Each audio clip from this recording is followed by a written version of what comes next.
The night was 9 degrees. The kind of cold that doesn't just chill you, it kills you. Declan Mercer, the most feared man on the eastern seaboard, was walking with his 6-year-old daughter when she suddenly stopped. She wasn't looking at the lights. She wasn't looking at the snow. She was looking into a dark alley. "Daddy," she whispered, her voice breaking. "Her baby is freezing." He turned, and what he saw behind that dumpster made every muscle in his body go still, because he knew that woman. She had worked in his home. She had held his daughter's hand. And 7 months ago, she vanished without a word. No one knew why, until tonight. The cold arrived like something with teeth. It was the kind of February night that didn't just chill you. It crawled inside your bones and sat there, patient and mean, like it had nowhere else to be. The temperature had dropped to 9 degrees by 7 o'clock, and by 9, it felt like the city itself was holding its breath, afraid that if it exhaled, everything would shatter. The streets of downtown were mostly empty. A few cabs slid through intersections like ghosts. The neon signs on the storefronts flickered against the black sky, casting pale halos on the frozen sidewalks. Every surface was glazed with a thin layer of ice that caught the light and turned it into something cruel, beautiful and deadly at the same time. Declan Mercer walked through this cold like a man who owned it. He was 33 years old, broad-shouldered and sharp-jawed, with dark hair cut close and eyes the color of winter itself, gray, unyielding, incapable of seeing through every lie a person could tell. He wore a black wool overcoat that cost more than most people's monthly rent, tailored to fit the kind of body that was built through discipline rather than vanity. His shoes clicked against the ice with the precision of someone who never stumbled. Everyone in this city knew his name. Declan Mercer was the head of the Mercer family, an organization that had controlled the eastern seaboard's underground economy for 3 generations. In real estate, logistics, finance, influence. The Mercers didn't deal in street-level chaos. They dealt in power, the quiet, immovable kind that made judges pause before signing warrants and made politicians return phone calls within the hour. He was feared, and he knew it. He was respected, and he'd earned it. He was ruthless when he needed to be, merciful when it served him, and silent in a way that made people more afraid than any threat ever could. But tonight, Declan wasn't a crime lord. Tonight, he was a father. His daughter, Lily, walked beside him with her small hand buried inside his enormous one. She was 6 years old, with dark curls that spilled out from under a cream-colored knit hat, and brown eyes that were too big, too observant, too alive for a child her age. She wore a burgundy coat with faux fur lining, matching gloves and boots that had been waterproofed before they left the house, because Declan Mercer might not fear anything on earth, but he feared his daughter catching cold. They'd just left Marchetti's, a private Italian restaurant on West 54th Street, where the owner kept a reserved table for Declan in a back room with no windows and 2 exits. Lily had ordered spaghetti with extra parmesan and a chocolate mousse that left a brown smudge on the tip of her nose. Declan had wiped it off with his thumb while she giggled, and for 30 seconds, the most dangerous man in the city had been nothing but soft. "Daddy, my tummy is so full I think I'm going to pop," Lily said, swinging their joined hands as they walked. "If you pop, I'll just put you back together," Declan said. "You can't put a person back together. That's not how it works." "Watch me," she laughed. That sound, high and clear and entirely untouched by the darkness that surrounded his life, was the only thing in the world that could make Declan Mercer close his eyes and breathe like a man at peace. Behind them, roughly 20 paces back, 2 men in dark overcoats followed at a practiced distance. Ronan and Ives, Declan's personal security. They were armed, alert, and invisible to anyone who didn't know what to look for. Their breath rose in clouds. Their eyes moved in synchronized sweeps, left, right, roofline, vehicle, pedestrian. They'd been doing this long enough to do it without thinking. Declan's car was parked 2 blocks away, and he'd chosen to walk tonight because Lily had asked him to. Because she'd said she wanted to see the city at night, with all its lights, and he was constitutionally incapable of refusing her anything that didn't involve sugar past 8 o'clock. They turned onto a quieter street. The buildings here were older, brownstones converted into offices, a shuttered laundromat, a bodega with a half-lit sign. The sidewalk narrowed. The streetlights buzzed. And then Lily stopped. It wasn't gradual. And she didn't slow down first.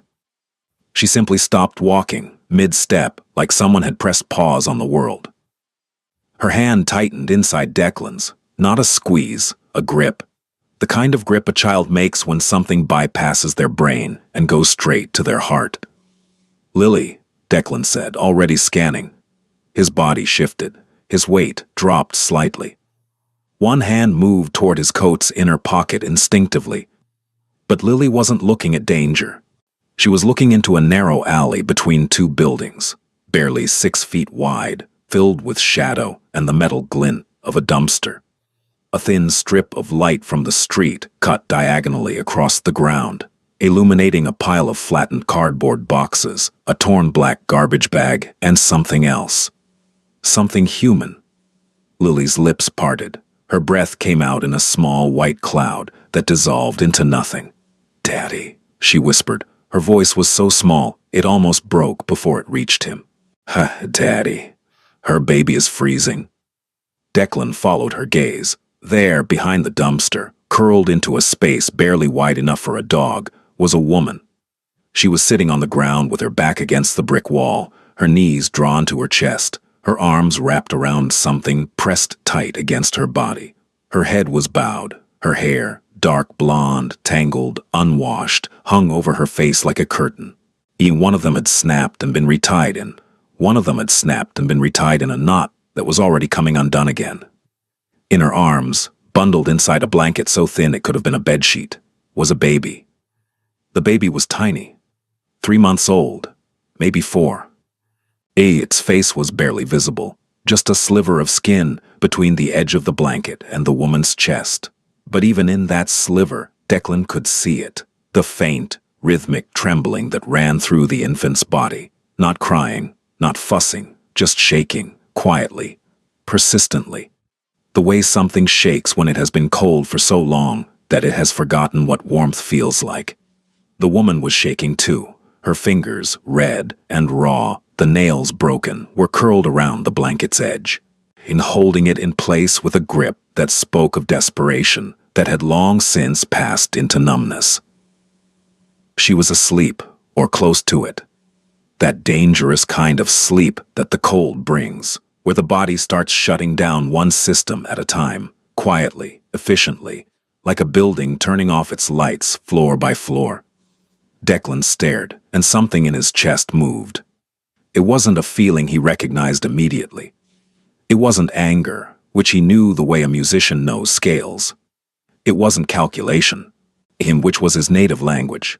It was something older, something that existed underneath the armor he'd spent his entire adult life building. Then, the woman shifted slightly in her sleep, and her hair fell away from her face, and the strip of light from the street caught her features, and Declan Mercer felt the ground beneath his feet tilt. He knew that face. Her name was Briar Ashwood, and 7 months ago, she had worked in his home. To understand what Declan felt in that moment, the precise, tectonic shift that happened behind his ribs, you need to understand who Briar Ashwood had been inside the Mercer household. She'd come to work for him 11 months earlier, hired through a domestic staffing agency that catered to high-net-worth clients. The kind of agency that ran criminal background checks, credit reports, and reference verifications before they'd even schedule an interview. Briar had passed everything with flying colors. 25 years old. No criminal record. A former childcare worker at a private daycare in New Jersey. Excellent references. Quiet, reliable, punctual. She'd been hired as the household assistant, a role that was equal parts housekeeper, organizer, and, unofficially, part-time nanny whenever Declan's primary childcare team needed support. The Mercer estate was a sprawling property in the wealthy enclaves of Greenwich, Connecticut. 12 acres behind a stone wall with a gated entrance, staffed by a security team. A head housekeeper named Mrs. Calloway, a chef, a groundskeeper, and 3 rotating members of Declan's personal guard. It was the kind of place where people spoke in low voices and moved with purpose, a place where order was religion. Briar had fit into this world the way water fits into a glass, quietly, without disturbing anything. She arrived at 6:30 every morning and left by 6 in the evening. She cleaned with the meticulous care of someone who took pride in invisible work. She organized closets by color and season. She polished surfaces that were already clean. She never broke anything, never showed up late, and never once asked for anything beyond her paycheck. But the thing about Briar Ashwood, the thing that made her different from every other staff member who had cycled through the Mercer household, was Lily. Lily had lost her mother. Catherine Mercer, Declan's wife, had died when Lily was 2 years old. An aneurysm. Sudden. No warning. Well, one morning she was laughing and pouring orange juice, and by that afternoon she was gone. It was the kind of death that didn't just take a person. It rearranged every molecule in the room, the house, the life it left behind. Declan had handled it the way he handled everything, with control. He'd planned the funeral with military precision. He'd ensured Lily's routine stayed the same. He'd hired the best child psychologist in the state. He'd held his daughter every night until she fell asleep. And then he'd gone to his office and sat in the dark until the grief loosened its grip, just enough for him to breathe again. He'd never remarried. He'd never even dated, not because he was devastated, though he had been, but because after Catherine, he'd decided that Lily would never have to compete for his attention. She was the center, the only center. But there was a consequence to this. Despite the nannies, the tutors, the staff, and the therapist, Lily had grown up surrounded by professionals. People who were paid to care for her. People who were kind, competent, and efficient, but who clocked out at the end of their shift and went home to their own lives. Lily, even at 5, had sensed the difference between duty and love. She had become polite, but reserved. Friendly, but guarded. She didn't misbehave, but she didn't light up either, until Briar. It had started on a Tuesday afternoon in April. Declan was in his office on the 2nd floor when he heard something through the open window that he hadn't heard in months. Lily, laughing, not the polite, performative laugh she used with guests, not the quiet giggle she saved for bedtime stories. This was the real one, the belly laugh, the head-thrown-back laugh, the kind that made her eyes crinkle and her whole body shake. He'd gone to the window and looked down into the garden. Briar was on her knees in the grass. She was telling Lily some kind of story. He was a little embarrassed. She was telling Lily some kind of story. He couldn't hear the words, just the rhythm of her voice, and Lily was listening with the intense, wide-eyed focus that children reserve for the few adults they truly trust. Declan had stood at that window for 10 minutes without moving. After that, he noticed everything. And he noticed that Briar sang under her breath while she folded laundry, soft, absent-minded melodies that drifted through the hallway like smoke. He noticed that she always left a glass of milk and a cookie on the kitchen counter at 3:15 p.m., exactly when Lily came downstairs from her lessons. He noticed that she'd started reading to Lily in the afternoons, not because she'd been asked to, but because Lily had asked her. And he noticed that Lily had started drawing pictures that included a figure with yellow hair and a blue dress, Briar's uniform, standing next to a small girl with dark curls. He noticed that his daughter was happy. And Declan, who trusted almost no one, who evaluated every person in his life through the lens of loyalty and threat assessment, had allowed it. Because Briar was genuine, he could see it, not in one thing she did, but in everything. In the way she looked at Lily without performing. In the way she tidied a room without rushing. In the way she said good morning to him every day, brief, respectful, with a small nod, and never once tried to impress him, flatter him, or make herself seem more important than she was. She was, in his assessment, a fundamentally decent person, and in Declan's world, that was rarer than diamonds. Then, 4 months after she'd started, Briar left. It had happened on a Wednesday.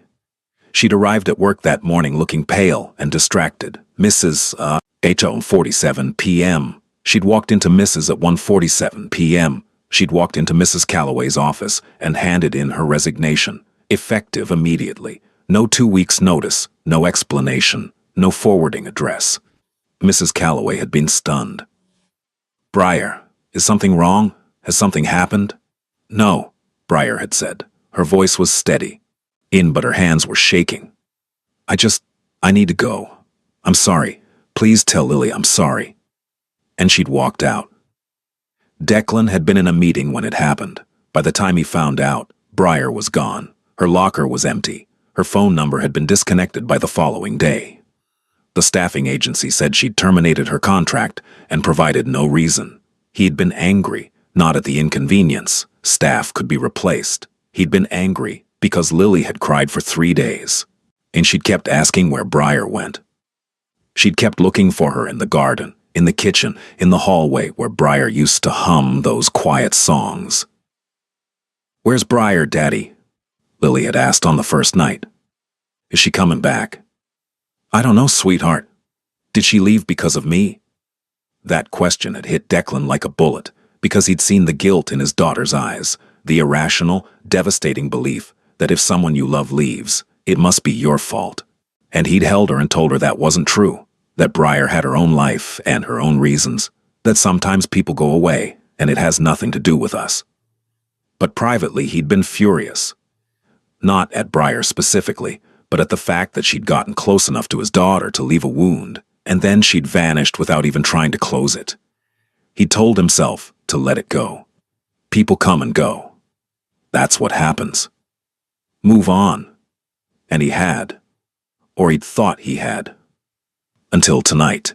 Until he was standing on a frozen sidewalk, looking at Briar Ashwood curled up behind a dumpster with a baby in her arms and ice on her eyelashes, and every question he'd buried came roaring back to the surface like a wave.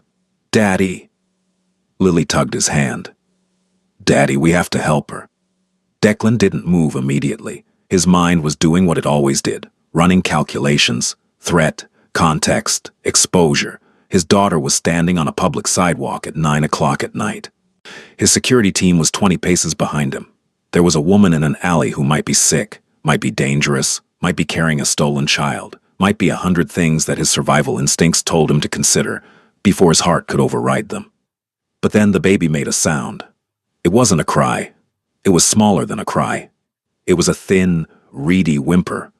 The kind of sound that a newborn makes when it has been crying for so long that it doesn't have the energy left to do it properly.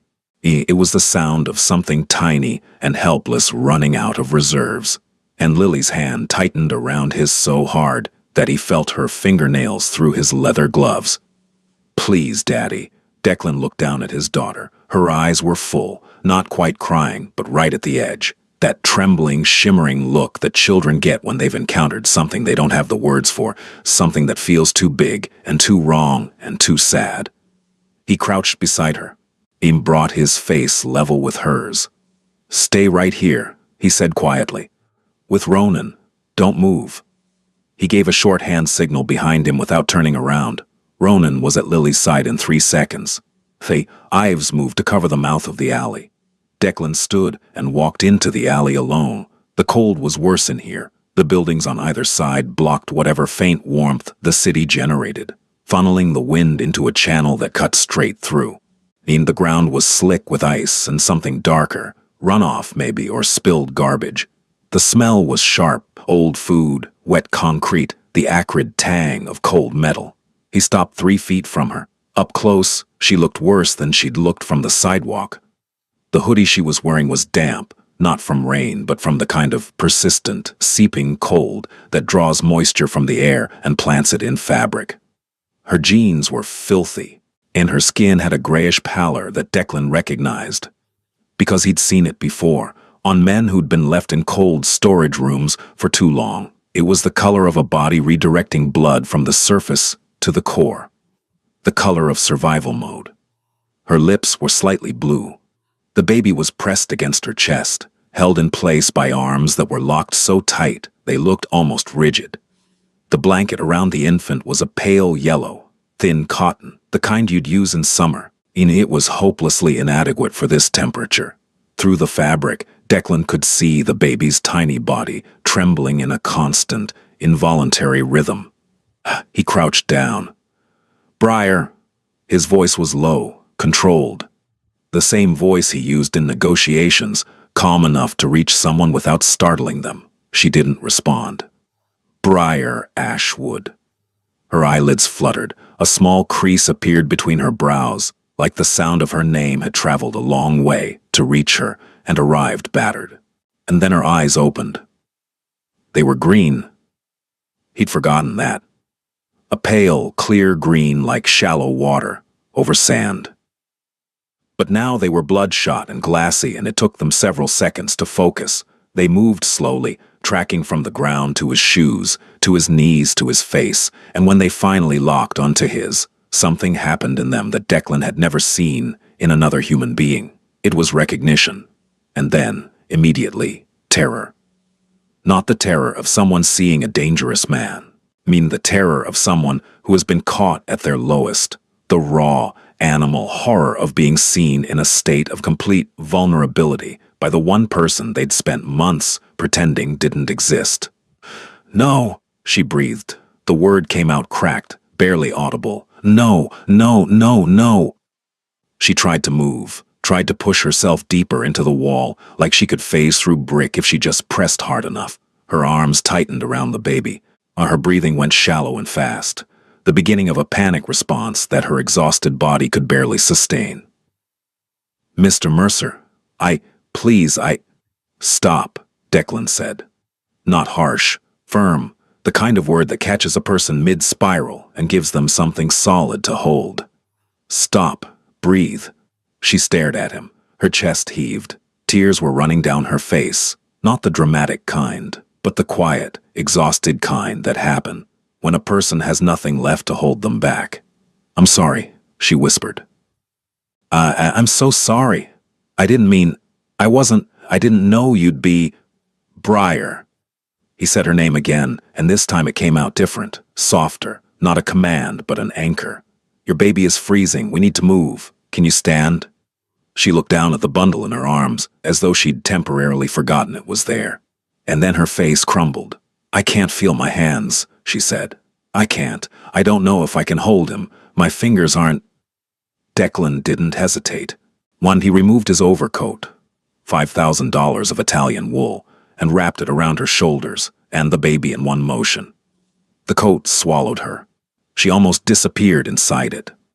Then he put his hand under her elbow and lifted. She weighed nothing. It was like picking up a paper bag. Whatever she'd been eating in recent months, if she'd been eating at all, it hadn't been enough. She stood, swayed, her knees buckled, and he caught her, one arm around her waist, steady and sure.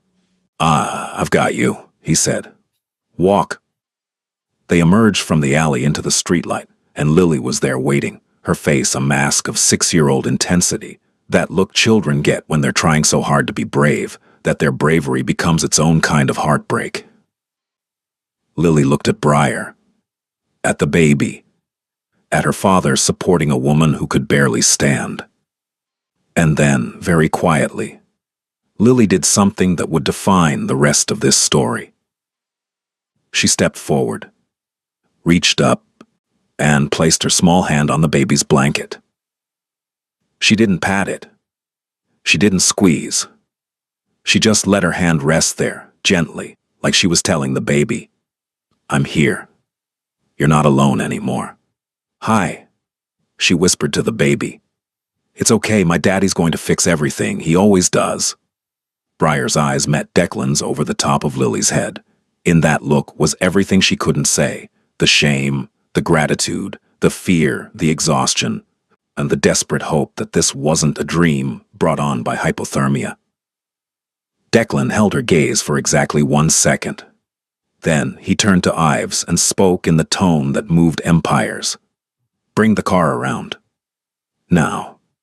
The black SUV arrived in under 90 seconds. Ives had radioed ahead to Marcus, the driver who'd been circling the block, and by the time the vehicle pulled to the curb, its interior was already blasting heat. And Declan guided Briar into the back seat with the same careful precision he applied to everything. He didn't rush her. He didn't speak.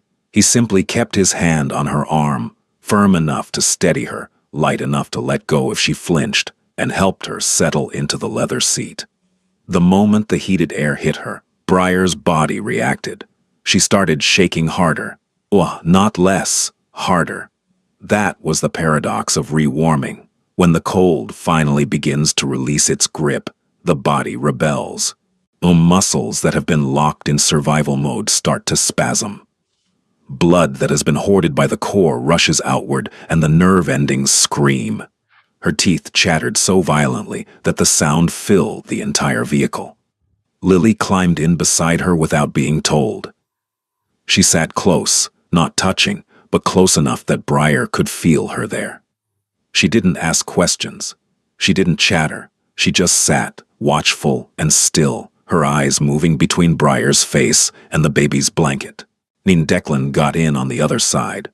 Ronan took the front passenger seat. Ives would follow in the second car. "Home," Declan said to Marcus. "Direct route, no stops." "Yes, sir." The SUV pulled away from the curb and merged into the sparse nighttime traffic, its tires crunching over ice. For the first 5 minutes, no one spoke. Declan watched Briar from the corner of his eye. She was holding the baby against her chest with both arms, the overcoat still draped around her like a tent. Her head was bowed. Her eyes were open but unfocused, staring at a point on the seat in front of her that held no interest. She looked like someone who had stopped trying to understand what was happening and was simply allowing it to happen. He recognized that look. He'd seen it in men who'd been beaten, not physically, though sometimes that too, but beaten by circumstances, by the relentless accumulation of days that went wrong, one after another, aimed until the weight of them compressed the spirit into something flat and numb. He didn't like seeing it on her. It was Lily who broke the silence. "Is the baby a boy or a girl?" she asked quietly. Briar blinked. It took a moment for the question to reach her, as if sound had to travel through deep water. "A boy," she said. Her voice was hoarse, raw. "His name is Theo." "Theo?" Lily repeated, like she was tasting the word. "That's a good name. Is he cold?" Briar's voice broke, and she pressed her lips together hard, fighting for control. "He was cold. He's warming up now." "Good, because babies aren't supposed to be cold. Mrs. Halloran at school says babies need to be warm all the time, or their tiny bodies don't work right." Briar looked at Lily, really looked at her for the first time, and whatever she saw in that small, earnest face, the unapologetic kindness of a child who hadn't yet learned to ration her compassion, something in Briar's expression shifted. Declan said nothing. He kept his eyes on Declan, said nothing. He kept his eyes on the road through the window, but he heard every word, and each one landed somewhere he couldn't protect. At some point during the drive, the baby began to stir, not cry, stir, small movements, the kind of restless, instinctive shifting that infants do when their environment changes and their half-formed nervous system tries to make sense of it. A tiny hand appeared at the edge of the blanket, fingers so small they looked like they'd been drawn with a fine-point pen, and grasped at the air. Lily reached over and touched the hand with her index finger. The baby's fingers closed around it. Lily gasped, not a loud gasp, a reverent one. The kind of sound people make in churches or museums, when something strikes them as holy. "Daddy," she whispered. "He's holding my finger. He's so strong." Declan looked. He saw his daughter's finger wrapped in the grip of an infant who, 20 minutes ago, had been shaking behind a dumpster in 9-degree weather. He saw the look on Lily's face, wonder and protectiveness and love all at once, in proportions that only a child can produce. And he saw Briar watching them both with an expression that was so full of pain and gratitude that it was impossible to tell where one ended and the other began. He turned back to the window, but his jaw was tight, and his hands, resting on his knees, had curled into fists, because Declan Mercer was beginning to understand something. Whatever had happened to Briar Ashwood, whatever had driven her from his home and landed her in that alley, it wasn't a story about bad luck. It wasn't a story about poor choices. It was a story about something that had been done to her. And Declan Mercer had very specific feelings about people who did things to people who couldn't defend themselves. The Mercer estate materialized through the fog like a fortress emerging from a dream. The stone walls, the iron gate, the long, curved driveway lined with bare maple trees whose branches looked like black veins against the sky. In every window in the main house was lit. Declan had called ahead, and the warm glow spilling across the frozen lawn looked like the promise of safety made visible. The car stopped under the portico. Marcus opened Briar's door, and the wave of heated air from the house reached her before she even stepped out. She stood on the flagstone and looked up at the building. This massive, elegant, intimidating structure, and the expression on her face was one of someone who has been drowning and suddenly feels sand beneath their feet. She didn't trust it. You could see it in her eyes, the way drowning people don't trust solid ground at first, because the water has taught them that nothing is stable. Mrs. Calloway was waiting at the front door. She was 62 years old, built like a cathedral pillar. And she'd run the Mercer household for 15 years with the precision of a Swiss watch and the empathy of a good grandmother. She took one look at Briar and the baby, and her face underwent a transformation that Declan had only seen a handful of times, a softening so complete that it erased every line of authority and replaced it with pure maternal instinct. "Oh, child," Mrs. Calloway said. It was all she said. "Handle something fragile," and guided her handle something fragile and guided her inside. The next hour was organized chaos. Mrs. Calloway had, in the 20 minutes between Declan's call and his arrival, mobilized the household with the efficiency of a field commander. The guest suite on the second floor, the one with the bay window and the bathroom with the heated floors, had been prepared. Clean sheets, fresh towels. The thermostat set to 74 degrees. A space heater placed in the corner, angled toward the bed. She'd also contacted Dr. Nuri Amara, the Mercer family's private physician, who arrived within 40 minutes. Dr. Amara was calm, efficient, and utterly unflappable. A woman who had treated gunshot wounds in the same tone of voice she used to discuss cholesterol levels. She examined the baby first.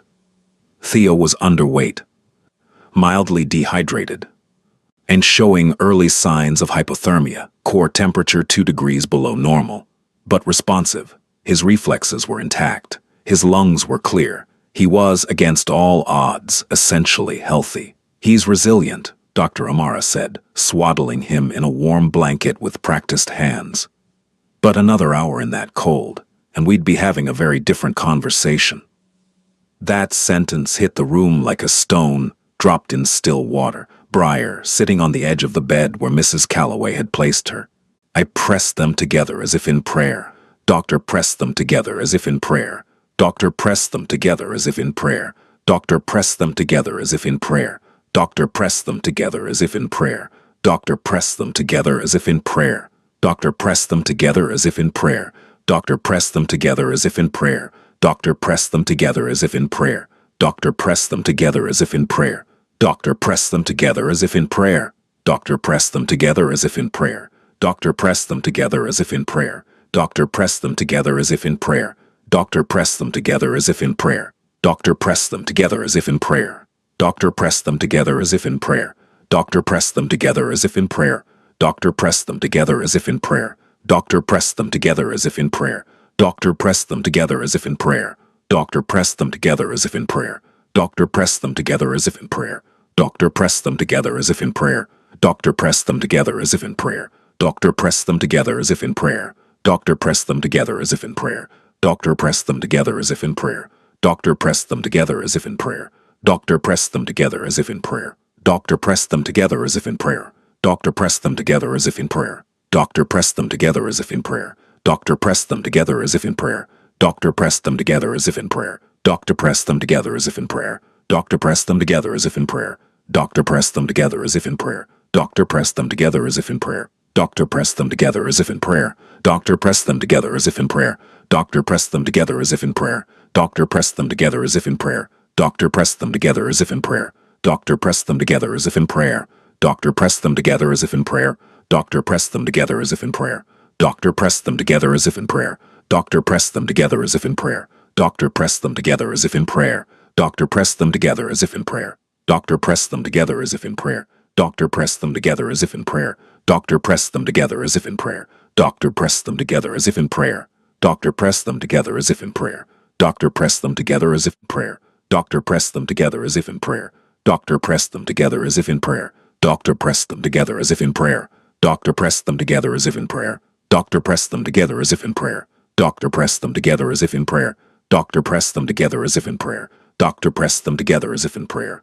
Doctor pressed them together as if in prayer. Dr. Amara examined Briar next. She was underweight, significantly. Her blood pressure was low. She had mild frostbite on 3 fingers and both earlobes. She was exhausted to a degree that bordered on medical concern. She hadn't eaten a full meal in what appeared to be several days. But she was alive, she was conscious, and when Dr. Amara asked her questions, she answered them, quietly, carefully, with the precise diction of someone who is holding themselves together through sheer willpower. When did you last eat? Yesterday morning, half a bagel. I gave the rest to. I made sure Theo had formula. Where have you been sleeping? A pause. Different places, shelters when there's room. The last 2 nights, outside. In this weather? Briar didn't answer. She didn't need to. Declan stood in the hallway outside the guest suite, listening. He'd positioned himself just beyond the door frame, close enough to hear, far enough to give the illusion of privacy. His arms were crossed. His face was neutral. But anyone who knew him well enough to read the small signs, the tightness around his eyes, the slight forward tilt of his head, the absolute stillness of his body, would have recognized what was happening inside him. He was angry, not at Briar, not at the situation. And was in her pajamas now. Flannel pants was in her pajamas now. Flannel pants with tiny elephants on them and a long-sleeved shirt that said, "Adventure awaits," in glittery letters. Her hair was down, a wild tangle of dark curls, and she was carrying a stuffed bear that she'd had since she was 2. "Daddy," she said, "can I give Mr. Bear to the baby? He's warm and soft, and I think the baby needs him more than me right now." Declan looked at her. This child, his child, offering her most treasured possession to a stranger's baby without a moment's hesitation. "You sure?" he asked. "That's your favorite." "I know. That's why I want to give him, because you should give your best things to people who need them." Declan knelt so that his face was level with hers. He looked at her for a long moment. This small person who somehow, despite growing up and surrounded by bodyguards and bulletproof glass and the constant, invisible machinery of organized crime, had arrived at a moral clarity that most adults would spend their entire lives failing to achieve. "You're a better person than me," he said quietly. "No, I'm not," she said. "You brought her here. That's the same thing." She slipped past him and into the guest suite. Through the doorway, he watched her walk up to the bed where Briar was sitting, place Mr. Bear carefully beside the sleeping baby, and whisper, "He'll keep you safe tonight." Briar looked at the stuffed bear, then at Lily. And then she did something she'd been fighting not to do since the alley.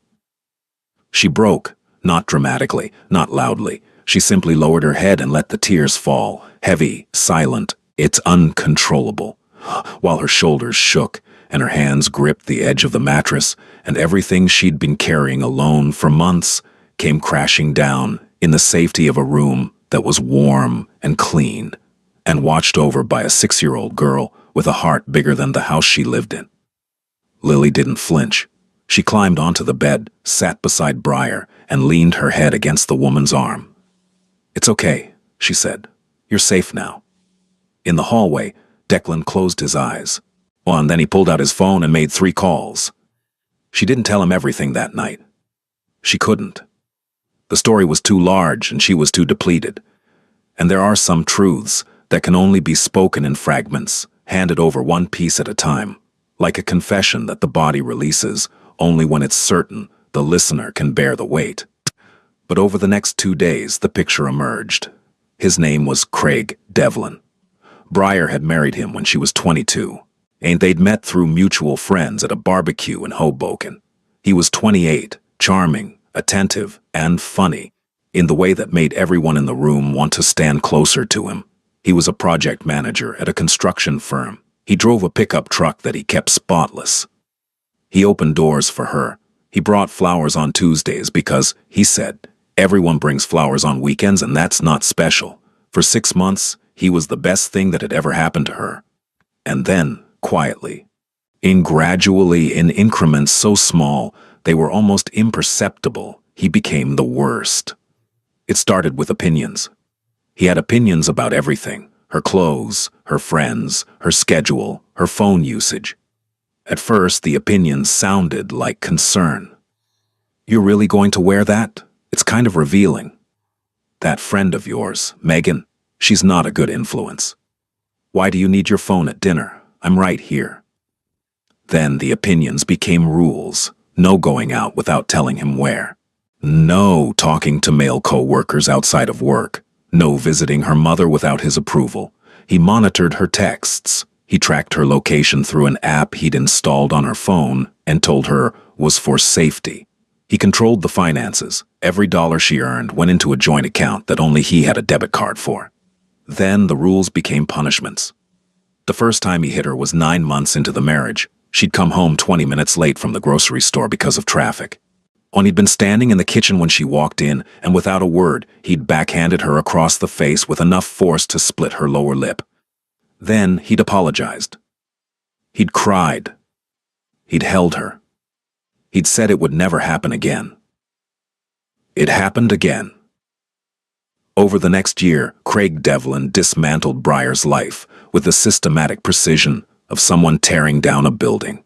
He isolated her from her family, her mother, her sister, her 2 close friends. The woman who remained was a hollowed out. The woman who remained was a hollowed out version of the woman she'd been. Someone who flinched at sudden movements and apologized for breathing too loudly. The job at the Mercer estate had been her one act of defiance.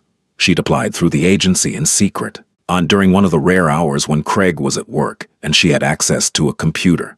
She'd used her sister's address for the paperwork. She'd told Craig she'd gotten a cleaning job at a commercial property, vague enough that he didn't investigate, specific enough that he didn't question the hours. For 4 months, working in the Mercer household had been the closest thing to freedom she'd experienced in years. The order of the house, the kindness of Mrs. Calloway, in the laughter of a little girl with dark curls who asked her to read stories and build forts, and who looked at her, really looked at her, like she mattered. And then Craig found out. No, he'd gone through her phone, something he did regularly, like a landlord inspecting property. He'd found a text from Mrs. Calloway confirming a schedule change. He'd searched the name. He'd found the Mercer estate. He'd learned exactly where his wife had been spending her days, and he'd lost his mind. Not because she was working, because she'd done it without his permission, because she'd operated outside his knowledge, because for 4 months she'd had a life that he didn't control, and the idea of that, the idea that some part of her existed beyond his reach, was intolerable. The beating that followed was the worst she'd ever received. She'd ended up in the emergency room with a fractured rib, a concussion, and bruising so extensive that the doctor who treated her had called social services. But Craig had been there, sitting in the waiting room with tears in his eyes and a story about a fall down the stairs, and Briar, in the grip of a terror so deep it had become her normal, had confirmed his version. She'd quit the Mercer job the next day. Not because she wanted to, because Craig had told her, calmly, while she lay in bed with her rib wrapped, that if she ever went back to that house, he would find the little girl she'd been spending time with and teach Briar what real consequences looked like. He'd threatened Lily. And that was the moment Briar had understood, with the crystalline clarity that only mortal fear can produce, that she had to go. Not someday. Not when she was ready. Now. Before he carried out a threat that she knew in her bones, he was capable of following through on. She'd walked into Mrs. Calloway's office. She'd resigned. And she'd left without saying goodbye to Lily. Because if she'd seen that little girl's face, she wouldn't have been able to leave, and leaving was the only way to keep her safe. She'd gone home. She'd endured. She'd survived another 3 months of Craig's escalating violence while plotting, in the margins of her diminished existence, a way out. And then she'd discovered she was pregnant. The pregnancy didn't slow Craig down. It accelerated him. And he saw the baby not as a life, but as leverage, another chain, another lock, another reason she could never leave. He told her that if she tried to run, he'd take the child. He told her no court would side with her because she had no money, no job, no family, and a psychiatric history that he'd fabricated by calling her doctor and reporting symptoms she'd never had. He hit her twice during the pregnancy. Once in the stomach. Thea was born in October at a hospital in Hoboken. In crying, he shoved Briar into a wall, hard crying. He shoved Briar into a wall hard enough to leave an indentation in the drywall. That was the night she ran. She waited until 2 a.m. She packed a diaper bag with formula, diapers, 3 onesies, and a thin blanket. She took $47 from the kitchen drawer, all the cash in the house. She left her phone because he tracked it. And she left her ID because he kept it in his safe. She left everything except the baby and the bag, and she walked out the back door into the November night, and she didn't stop walking until she reached the bus station. For 3 months, she'd lived in the margins. Shelters when they had space. Doorways when they didn't. She'd applied for assistance, but without an ID, without a fixed address, the system moved at a pace that assumed you had time. And Briar didn't have time. And she had a baby who needed formula and warmth, and a mother who wasn't shaking. She'd ended up in that alley on the coldest night of the year, not because she'd given up, but because every door she'd tried had been locked. When Declan heard this, not all at once, but in fragments over 2 days, pieced together from Briar's halting, in shame-filled confession, and from the background check his people had already begun running, he sat in his office on the 2nd floor and stared at the wall for a very long time. Then he picked up the phone. "Get me everything on Craig Devlin," he said to the man on the other end. "Employment, financials, criminal record, associations, every parking ticket, every late payment, every lie he's ever told. I want to know what he eats for breakfast and what side of the bed he sleeps on. And I want it by tomorrow morning." A pause on the other end. "And Declan?" He threatened a child. "My child. Make sure that's in the file." He hung up. He looked at the wall, and for the first time in years, the cold calculation that usually governed his decisions was being edged aside by something hotter, something older, something that lived in the part of him that had held a newborn Lily in the hospital and sworn, silently, ferociously, and that no one would ever hurt the people under his protection. The circle of protection had just expanded. The first morning at the Mercer estate, Briar woke up confused. The bed was too soft. The room was too warm. The light coming through the bay window was too gentle, filtered through sheer curtains that turned the winter sun into something golden and benign. For a disoriented moment, she thought she was dreaming. Then Theo made a small sound beside her, and reality rushed back in a wave that left her gasping. She was in Declan Mercer's home, in a guest room, with clean sheets and a space heater, and a stuffed bear named Mr. Bear sleeping next to her baby. She sat up, looked around. The room was bigger than the apartment she'd shared with Craig. There was a dresser with a vase of dried lavender, a bookshelf with novels and children's picture books, an ensuite bathroom visible through a half-open door, tiled in cream and gray. On the nightstand, someone had left a tray with a glass of water, 2 slices of toast, a small cup of fruit, and a note written in precise, slanted handwriting. "Breakfast. Eat all of it. Dr. Amara will return at 10. Mrs. C." Briar stared at the note for a long time. Then she ate the toast, every crumb, and drank the water in one long, unbroken swallow. The shame hit her in waves throughout that first day. It wasn't rational. She knew that on some intellectual level. She hadn't chosen her circumstances. And she'd fled violence. She'd protected her child. By any reasonable measure, she was the victim in this story, and the shame belonged to someone else entirely. But shame doesn't follow logic. It follows proximity. And Briar was standing inside the home of the most powerful man she'd ever met, wearing clothes that weren't hers, eating food she hadn't paid for, and accepting charity from a person she'd walked out on without explanation. And every molecule of her being was screaming that she didn't deserve it. She avoided the main areas of the house. She stayed in the guest suite with Theo, venturing out only when Mrs. Calloway personally came to escort her to meals. She ate quickly, kept her eyes down, and spoke only when spoken to. She washed her own dishes. She made the bed with hospital corners. She folded the towels precisely, and as though proving through domestic competence that she wasn't a burden. She kept waiting for the catch. For the moment when someone would tell her it was time to go. For the bill. For the condition, because in Briar's experience, kindness always came with a price tag. Craig had been kind too in the beginning.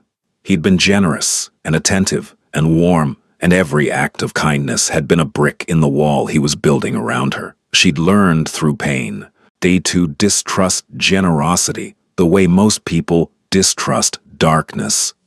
So when Declan appeared in the doorway of the guest suite on the second evening and said, "We need to talk," Briar's first instinct was to reach for Theo and calculate the distance to the nearest exit.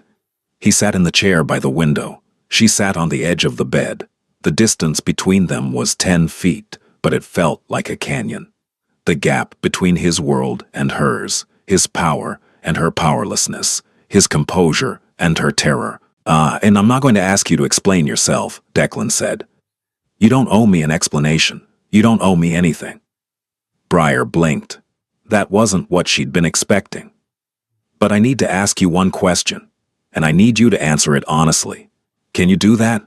She nodded. "Does your husband know where you are?" "No." The word came out instantly. "No. He doesn't know I'm in the state. I left. I didn't bring my phone. I changed my appearance. I've been careful. But he's looking for you?" It wasn't a question. She answered it anyway. "Yes." Her voice was barely audible. "He won't stop." "Why not?" "Because it's not about me. It's about Theo. Craig." She paused, swallowed. "Craig doesn't want a son. He wants a possession, something else to control, something else to own." Declan was quiet for a moment. The light from the window cast his face half in shadow, and in that shadow his eyes were the color of storm clouds. He threatened my daughter." Briar's face went white. "Mr. Mercer, I swear to you, I left because of that.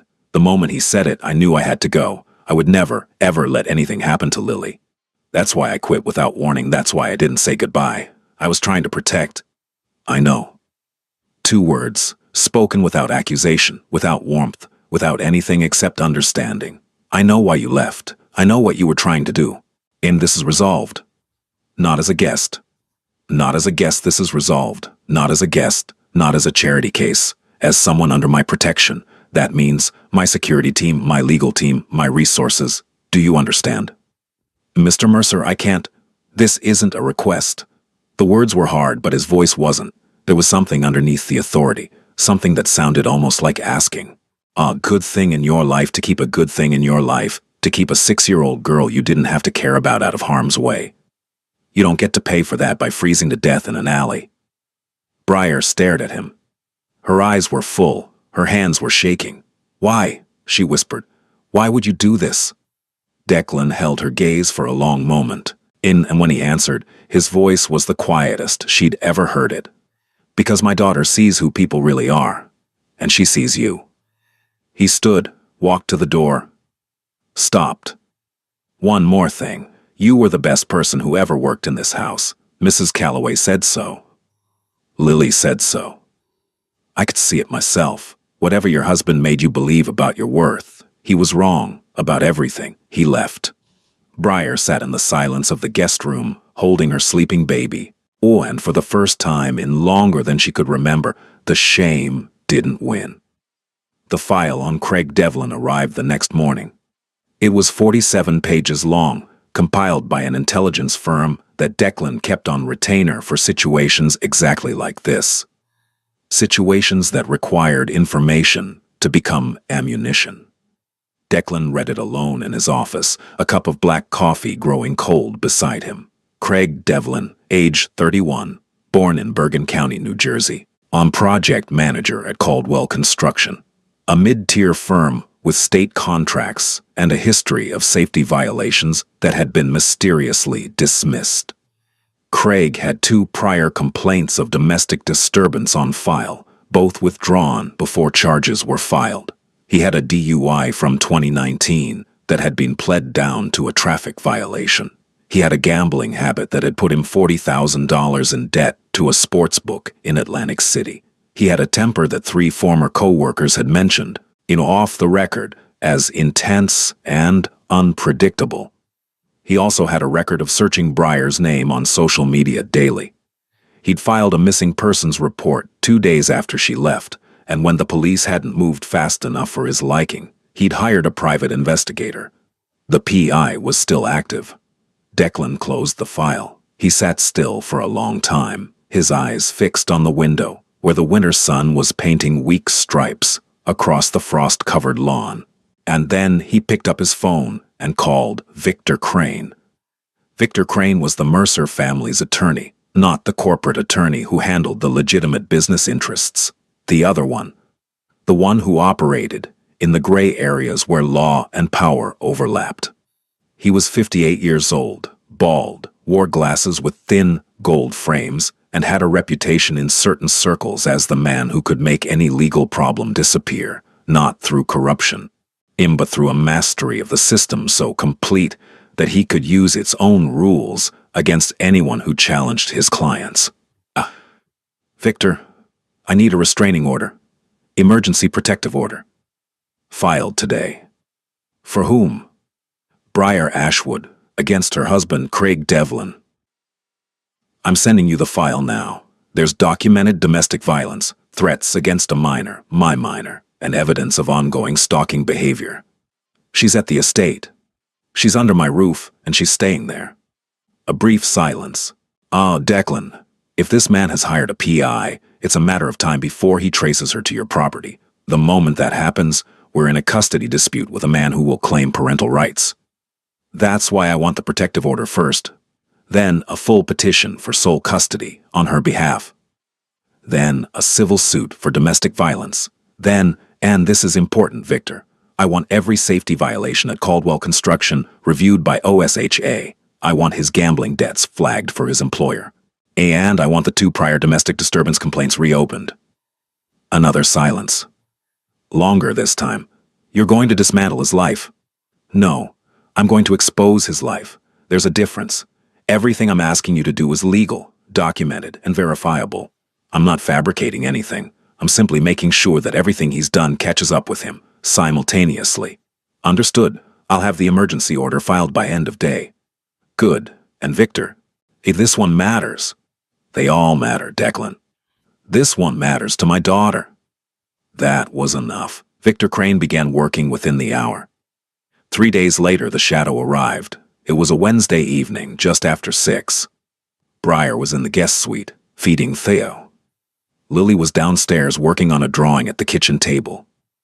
Declan was in his study, reviewing contracts when Ronan appeared in the doorway. Sir, we have an issue at the south gate. Declan looked up. Ronan's face told him everything he needed to know before the words came. There's a vehicle parked on the access road. Dark pickup. New Jersey plates. 1 occupant. He's been there for approximately 18 minutes. He's taking photographs of the gate and the perimeter wall. Declan closed the file he'd been reading, slowly. Do we have an ID? Plate comes back to a Craig Devlin, Bergen County. The room went quiet. Not the normal quiet of an empty study, but the heavy, impressurized quiet that precedes action. Is Lily in the house?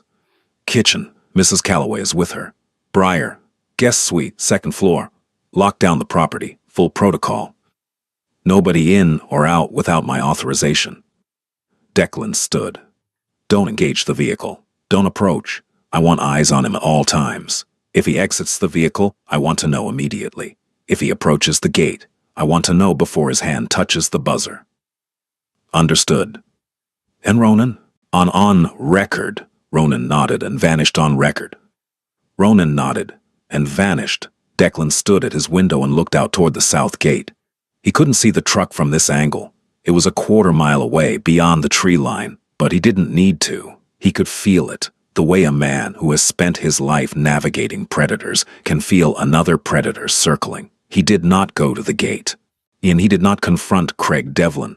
He did not send his men to intimidate, threaten, or harm. Instead, he sat down at his desk, opened his phone, and sent Victor Crane a text. He's here. Add stalking and surveillance to the filing. I want this served tomorrow. Then he went downstairs and sat beside Lily at the kitchen table and helped her color a drawing of a house with a garden and a yellow sun. And he didn't mention the truck, and he didn't mention danger. And he didn't mention the fact that every security camera on his property was recording, every guard was positioned, and every exit was monitored. Because this was how Declan Mercer fought. Not with fists, not with guns. With patience. With documentation. With the cold, meticulous assembly of a case so airtight that when it was presented, there would be no escape. Craig Devlin sat outside the gate for 43 minutes. Then he drove away. He didn't know it yet, but he'd already lost. 2 weeks passed, and in those 2 weeks, something happened inside the Mercer estate that was so gradual, so quiet, that it would have been invisible to anyone who wasn't paying attention. Briar began to thaw, not all at once, not dramatically, in the same way ice melts in late February, unevenly, reluctantly, with frequent reversals, but moving in one direction nonetheless. The first sign was her posture. During the first few days, she'd moved through the house like a shadow, and shoulders hunched, making herself as small as possible, taking up as little space as she could manage. She walked close to walls. She spoke in near whispers. She flinched when doors closed. But by the end of the first week, her shoulders had begun to drop. Not relax, that would take longer, but descend from their permanent position near her ears to something that looked slightly less like a person bracing for impact. The second sign was her voice. She started speaking at normal volume, asking Mrs. The Calloway's small questions. Is there anything I can help with? Where should I put Theo's bottles to dry? Can I use the washing machine? The questions were practical, domestic, unremarkable, but each one represented a tiny act of presence.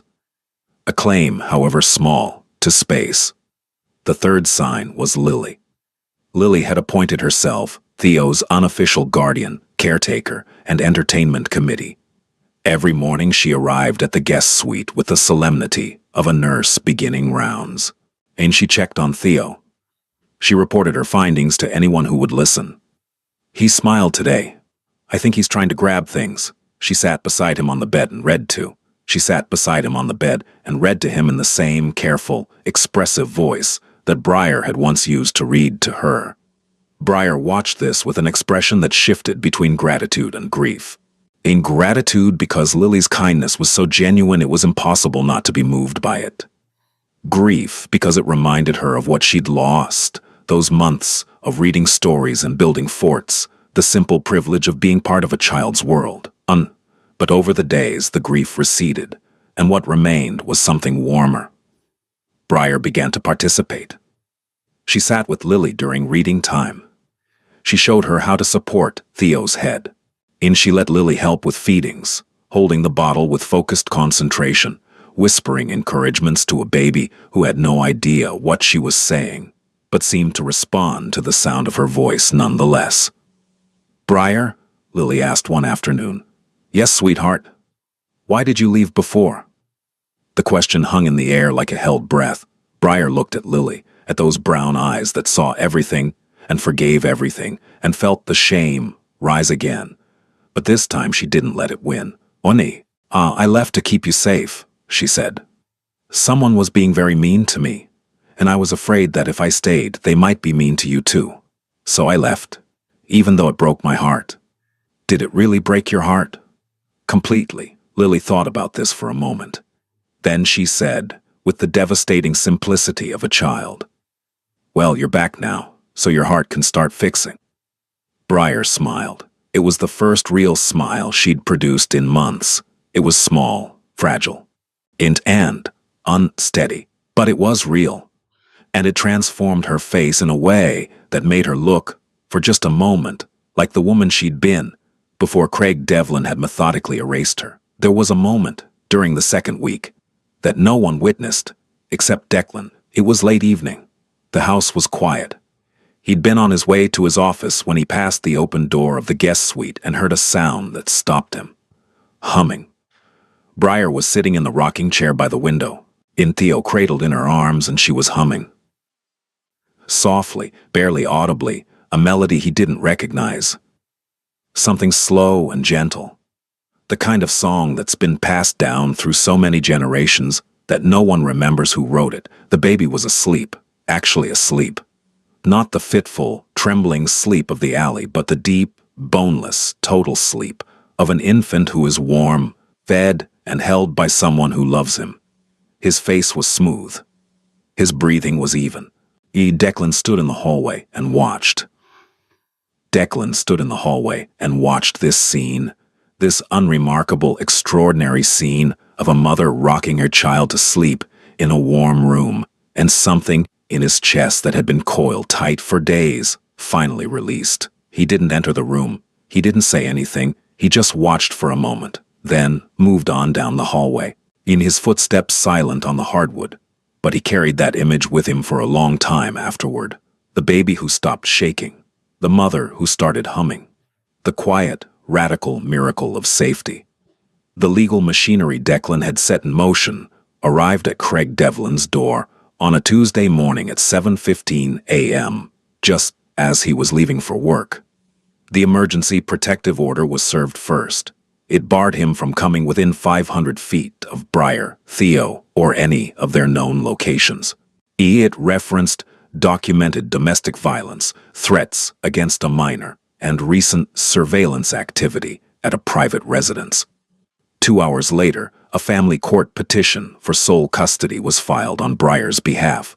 It was accompanied by medical records, the hospital report from her fractured rib, the 2 prior domestic disturbance complaints, which had been reopened with the cooperation of the Bergen County Prosecutor's Office, and a sworn affidavit from Dr. Amara detailing the condition in which Briar and Theo had been found. That afternoon, OSHA announced an investigation into Caldwell Construction's safety compliance record. But 3 current employees had come forward with complaints. Craig's supervisor received a call from HR about performance concerns. By the end of the week, Craig Devlin was facing a restraining order, a custody challenge, a criminal investigation, a potential job loss, and a gambling debt that his bookmaker, having heard through the grapevine that Craig was in legal trouble, had suddenly decided to call in. He didn't know who was behind it. He suspected, but he couldn't prove it because every action taken against him was legal, proper, and entirely above board.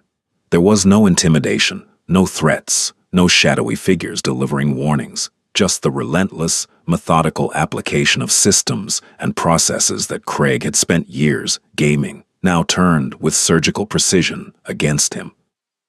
And this was how Declan Mercer fought. Not with violence, not with cruelty.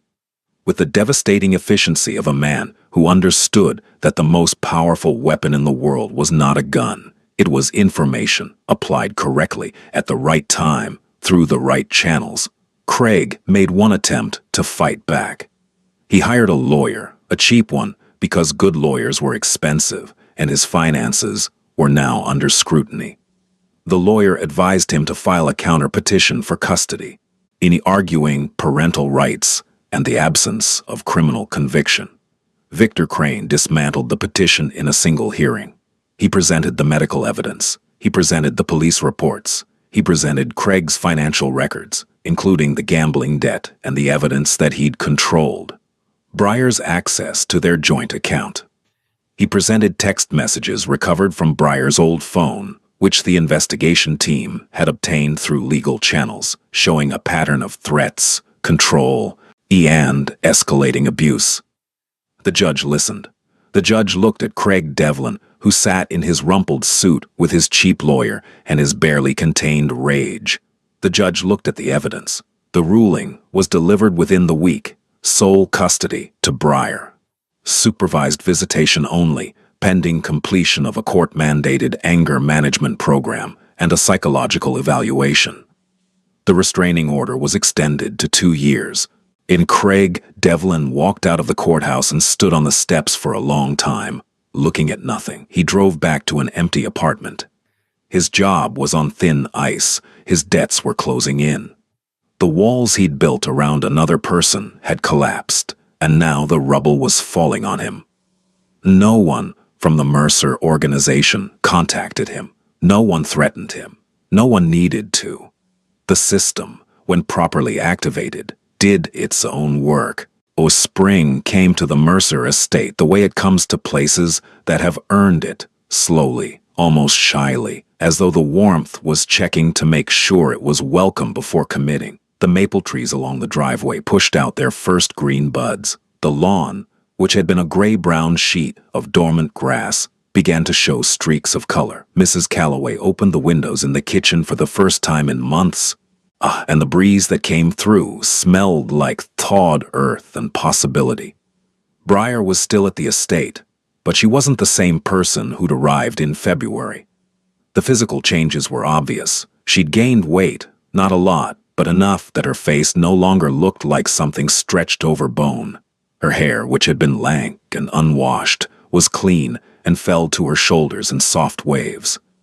The dark circles under her eyes had faded from black to a faint lavender. Her hands, in which had been cracked and raw, were healing. But the real changes were subtler. She laughed sometimes. Not often, and usually at something Lily said. But the sound was there. A quiet, tentative thing, like a bird testing a new branch. She made eye contact when she spoke. She stopped apologizing for existing.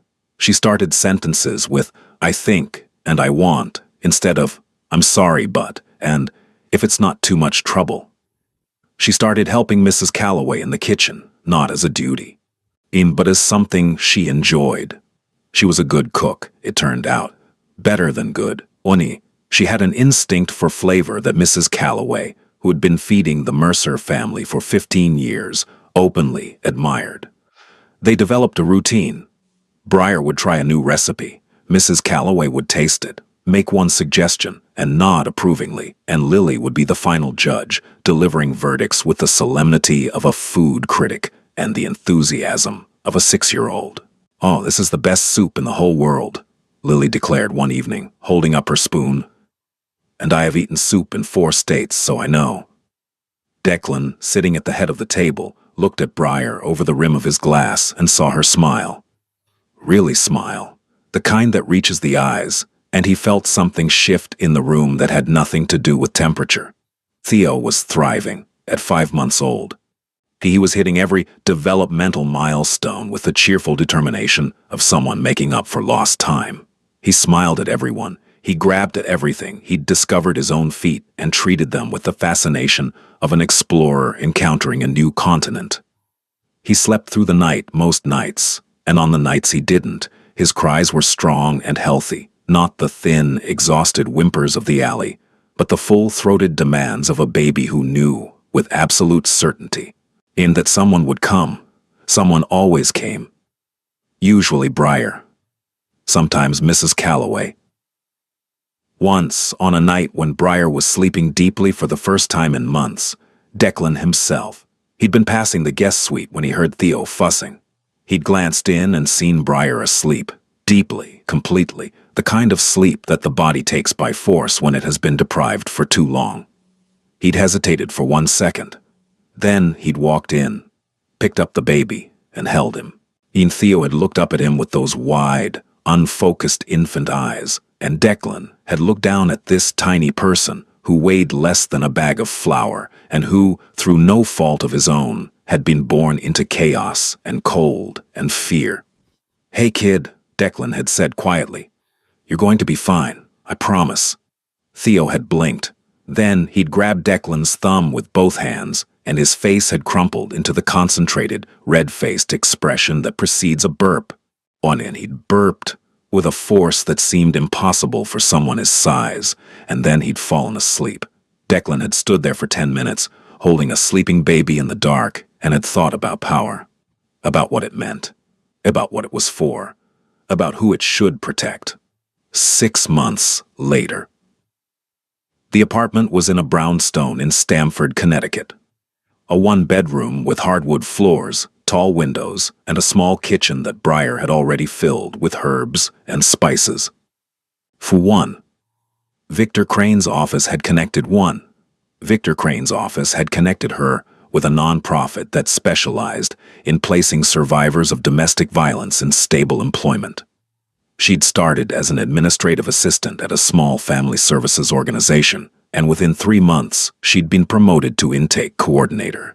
Because it turned out that Briar Ashwood, the woman who'd been told by her husband that she was nothing, had a natural gift for listening to people in crisis and making them feel seen.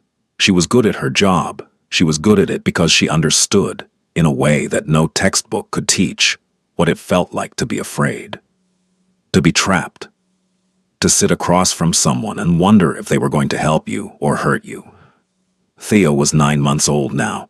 He was enormous, in the 90th percentile for weight, which Dr. Amara attributed to excellent nutrition and possibly genetics, and definitely the fact that Mrs. Calloway had spent 3 months sneaking him extra portions of mashed sweet potato when no one was looking. He had 4 teeth, a vocabulary consisting primarily of "bye" and and an unshakable obsession with a stuffed bear named Mr. Bear that he would not sleep without. Lily visited every Saturday. Declan's driver would bring her in the morning, and she would spend the day at Briar's apartment, playing with Theo, helping Briar cook, drawing pictures that she taped to the refrigerator. She'd become, in effect, the world's most devoted older sister, a role she took so seriously that she'd started keeping a Theo log in which she documented his daily achievements, including entries like, "Theo clapped today. He's not very good at it yet, but he's trying." Briar and Lily had rebuilt their bond, and it wasn't the same as before. It couldn't be because both of them had changed, but it was deeper. It was the bond of people who had been through something together, even if they didn't fully understand what the other had experienced. It was based on trust, the real kind, the kind that's been tested and survived. On a Saturday in September, Declan came to pick Lily up at the end of the day. He usually sent the driver, but today he'd come himself. And he stood in the doorway of Briar's apartment and looked around. The space was small, but warm. There were plants on the windowsill, a drawing of a house. Lily's work was taped above the kitchen table. Theo was in a bouncer, chewing on Mr. Bear's ear. There was music playing softly from a speaker on the counter, something quiet, something gentle. Briar was standing by the stove, stirring something that smelled like rosemary and garlic. And she was wearing jeans and a gray sweater, and her hair was pulled back in a loose ponytail, and she looked like a person who lived here. Not a person who was hiding, not a person who was surviving, a person who was home. "Thank you," she said. She said it simply, without elaboration, without the desperate, shame-filled gratitude of their first days. Just 2 words, spoken between equals. "You did this yourself," Declan said. "No, I didn't." She looked at him. I didn't. I gave you a warm room and a phone number for a lawyer. Everything else, the job, the apartment, getting up every day, building a life from nothing, that was you. Don't give me credit for your courage." She held his gaze, and in that look was something that hadn't been there before. A steadiness, a solidity, the quiet confidence of a woman who had walked through fire and come out the other side with her hands open instead of clenched. "Lily is the reason," Briar said. You know that, right? She's the reason any of this happened. She saw me. In that alley, on the worst night of my life, a 6-year-old girl saw me when the rest of the world looked away." Declan nodded. Because he knew. He'd always known. "She gets that from her mother," he said quietly. It was the first time he'd mentioned Catherine and yours. Then Lily came bounding into the room, holding a drawing she'd made of all four of them. Declan, Lily, Briar, Ino and Theo, standing in a field of flowers under an enormous sun. Look, Daddy, it's us. I made everyone smiling because everyone is smiling now. Declan looked at the drawing, at his daughter's face, at Briar's face, at the baby and the bouncer chewing on a stuffed bear that had started its life in a mansion and ended up in a one-bedroom apartment in Stamford and was arguably living its best life. He took the drawing. "This is going on my wall," he said. "The one in your office?" "The one everyone sees," Lily beamed, and Declan Mercer, who had spent his entire life measuring power and fear, in how many people moved when he spoke, in how many doors opened when he approached, in how many problems dissolved when he applied the weight of his name, understood in that small, sunlit apartment that he'd been measuring wrong. Power wasn't fear. It never had been. Power was the ability to stand between someone and the thing that was trying to destroy them. And to say, "Not here, not on my watch, not ever." Power was a little girl who saw a freezing baby and said, "Daddy, help." Power was a woman who ran from a monster with nothing but a diaper bag and $47 and survived. Power was choosing who to protect and meaning it. He drove home that evening with Lily asleep in the back seat, her head resting against the window, the sunset painting her face in shades of gold and amber. The road unwound before him. The world outside was green and warm and full of the reckless, unapologetic beauty of early autumn. On the dashboard, Lily's drawing was propped against the windshield. 4 figures. A field of flowers. An enormous sun. Everyone smiling because everyone was.